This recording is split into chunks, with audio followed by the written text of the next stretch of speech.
Praise the one who set me free. Hallelujah. Death has lost its grip on me. Shalom Aleichem. Apakah bahasa roh masih terjadi pada masa anugerah ini? Karena banyak orang yang mengaku-ngaku mampu berbahasa roh. Kemudian yang bersangkutan ngaku-ngaku juga menerima pesan tertentu dari Roh Kudus. Katanya jemaat harus begini dan begitu. Katanya besok akan kiamat, gempa, bulan akan jatuh ke bumi dan sebagainya. Bukankah banyak di YouTube yang seperti itu, yang mengaku-ngaku? Baiklah, kita akan membahasnya secara singkat dan ringkas langsung dari sumbernya, yaitu ini.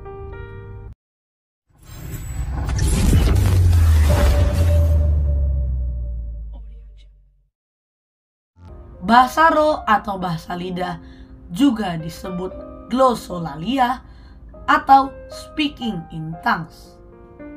Adalah suatu pengucapan kata-kata yang tidak dapat dipahami secara langsung dalam bahasa lokal pendengar.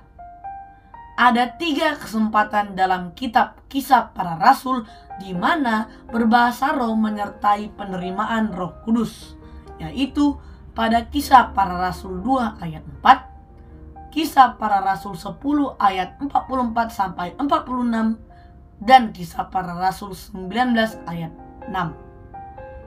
Dalam Perjanjian Baru, tidak diajarkan bahwa berbahasa roh adalah satu-satunya bukti bahwa seseorang sudah menerima Roh Kudus. Bahkan Perjanjian Baru mengajarkan sebaliknya. Dalam buku Efesus, kita diberitahu bahwa setiap orang percaya di dalam Kristus sudah memiliki Roh Kudus. Mari kita baca Efesus 1 ayat 13 sampai 14. Di dalam Dia kamu juga, karena kamu telah mendengar firman kebenaran, yaitu Injil keselamatanmu. Di dalam Dia kamu juga, ketika kamu percaya, dimateraikan dengan Roh Kudus yang dijanjikannya itu. Dan Roh Kudus itu adalah jaminan bagian kita sampai kita memperoleh seluruhnya, yaitu penebusan yang menjadikan kita milik Allah untuk memuji kemuliaan-Nya.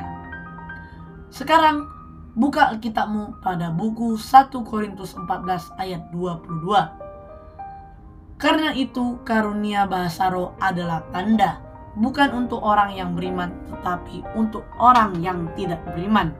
Sedangkan karunia untuk bernubuat adalah tanda, bukan untuk orang yang tidak beriman, tetapi untuk orang yang beriman. Bahasa roh adalah tanda untuk orang yang tidak percaya. 1 Korintus 14 ayat 21. Dalam hukum Taurat ada tertulis, oleh orang-orang yang mempunyai bahasa lain dan oleh mulut orang-orang asing aku berbicara kepada bangsa ini. Yang dimaksud adalah bangsa Israel. Namun demikian mereka tidak akan mendengarkan aku, firman Tuhan. Bahasa roh adalah tanda untuk orang Yahudi. 1 Korintus 13 ayat 8. Kasih tidak berkesudahan, nubuat akan berakhir, bahasa roh akan berhenti, pengetahuan akan lenyap. Bahasa roh itu hanya sementara. Kisah Para Rasul 2 ayat 6. Ketika turun bunyi itu, berkerumunlah orang-orang banyak. Mereka bingung karena mereka masing-masing mendengar rasul-rasul itu berkata-kata dalam bahasa mereka sendiri. Ketika berbahasa roh, orang yang berkerumun mendengar rasul yang berbahasa roh dengan bahasa daerah dari orang yang berkerumun, di mana para rasul itu tidak bisa berbahasa daerah mereka sebelumnya. Itu sebabnya orang yang berkerumun terheran-heran.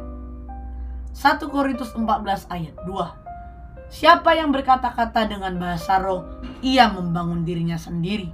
Tetapi siapa yang bernubuat, ia membangun jemaat. 1 Korintus 14 ayat 28. Jika tidak ada orang yang dapat menafsirkannya, hendaklah mereka berdiam diri dalam pertemuan jemaat dan hanya boleh berkata-kata kepada dirinya sendiri dan kepada Allah. 1 Korintus 14 ayat 27. Jika ada yang berkata-kata dengan bahasa roh, biarlah 2 atau sebanyak-banyaknya 3 orang, seorang demi seorang, dan harus ada seorang lain untuk menafsirkannya. Kisah Para Rasul 2 ayat 11. Baik orang Yahudi maupun penganut agama Yahudi, orang Kreta dan orang Arab, kita mendengar mereka berkata-kata dalam bahasa kita sendiri tentang perbuatan-perbuatan besar yang dilakukan Allah. Bahasa roh selalu memiliki makna spiritual. 1 Korintus 14 ayat 5. Aku suka supaya kamu semua berkata-kata dengan bahasa roh, tetapi lebih daripada itu supaya kamu bernubuat, sebab orang yang bernubuat lebih berharga daripada orang yang berkata-kata dengan bahasa roh, kecuali kalau orang itu juga menafsirkannya, sehingga jemaat dapat dibangun. Bahasa roh itu harus ditafsirkan agar membangun iman jemaat. Kisah Para Rasul 2 mencatat para rasul dibaptis dalam Roh Kudus dan diberi kuasa olehnya untuk memberitakan Injil. Para rasul dimampukan untuk berbicara dalam bahasa lain, yaitu bahasa roh, sehingga mereka dapat membagikan kebenaran kepada orang-orang dalam bahasa mereka sendiri. Berbicara dalam bahasa roh sama sekali tidak disajikan sebagai sesuatu yang semua orang Kristen harus harapkan ketika mereka menerima Yesus Kristus sebagai juru selamat mereka. Bahasa lidah adalah karunia ajaib yang memiliki tujuan khusus untuk waktu tertentu. Itu bukanlah dan tidak pernah satu-satunya bukti menerima Roh Kudus.